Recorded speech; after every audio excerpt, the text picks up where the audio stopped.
So they're giving more money. Yes, that's great, and it increases the chance of an approval. Well, the dirty stuff is never really publicized. I mean, yeah, but there's more pressure. There's more pressure to prove something. They tone down the impact of the user fees on their operations because they know they're dependent on the drug companies and the vaccine companies and these other companies for their agency to operate.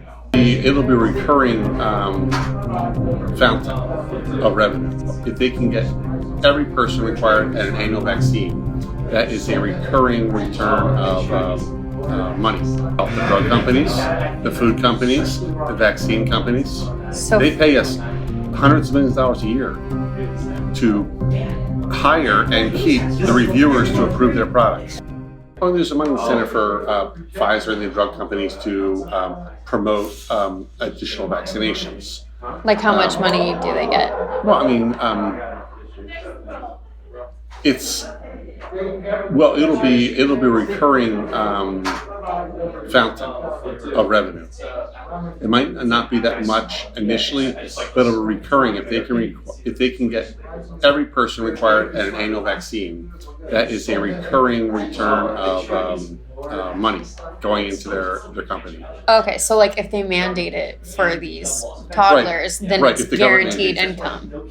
Right, at some level. So do you think that's part of the reason why? Well, I don't think that's the reason, but that's obviously one of the benefits. Right. They clearly want it also for that reason. A long time ago, Congress approved user fees for FDA. Basically, we charge the industry millions of dollars in order to hire more drug reviewers and vaccine reviewers, which will speed up the approval process so they make more money. Like our budget's like, it's like $5.5 billion. Wait, $5.5 billion for what? FDA's budget. There's almost $1 billion a year going into FDA's budget from the people we regulate. What do you mean the people? Right. Well, the drug companies, the food companies, the vaccine companies. So they pay us hundreds of millions of dollars a year to hire and keep the reviewers to approve their products. And there's not a direct correlation. I think sometimes the agency whitewashes the impact of the user fees. They tone down the impact of the user fees on their operations because they know they're dependent on the drug companies and the vaccine companies and these other companies for their agency to operate. On the overall impact on approvals, I don't think it has an impact on FDA operations. Okay. On general, I mean, obviously, there are some people in the agency which might think more favorably on the drug companies that are in the approval process. Well, the dirty stuff is never really publicized. I mean, yeah, but there's more pressure. There's more pressure to prove something, just because it's most of them. Well, almost all of them will be based on the actual data. So they're giving more money. Yes, that's great, and it increases the chance of an approval. But if the data's not there, it comes and bites the reviewer in the ass, where they all approve it, and then there's adverse reactions, which we have to pull it off the market. Does that happen?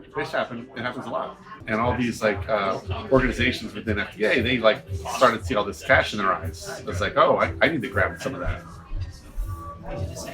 And I think we've gone too far on that. They're getting a little overzealous in charging the user fees to other non-payroll expenses.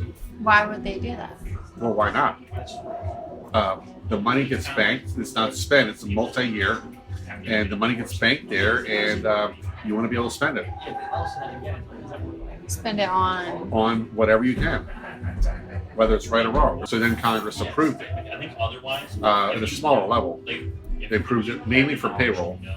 But then also now it's supporting infrastructure and everything, just like this animal out there. I think it's probably excessive.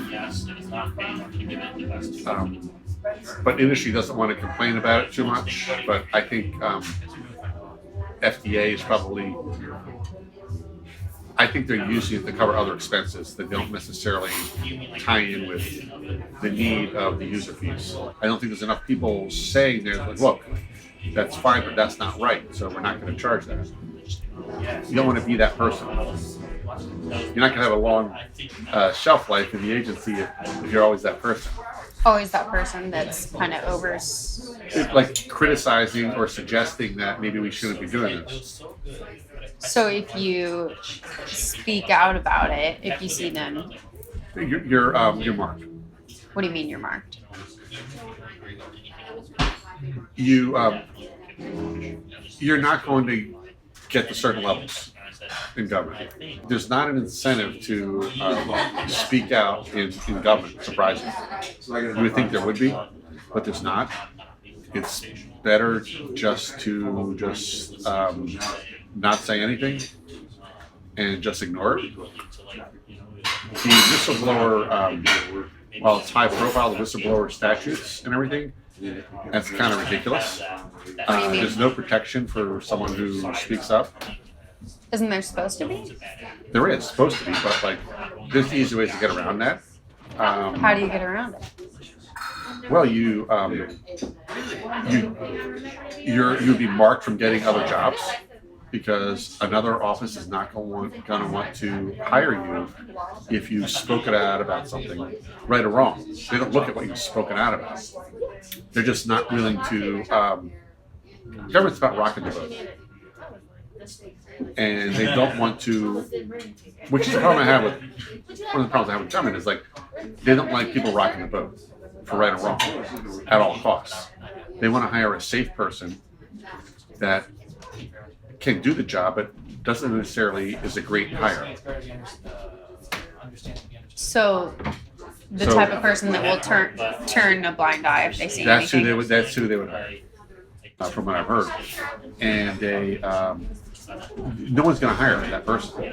You're stunned. It's better just to stay quiet and accept it.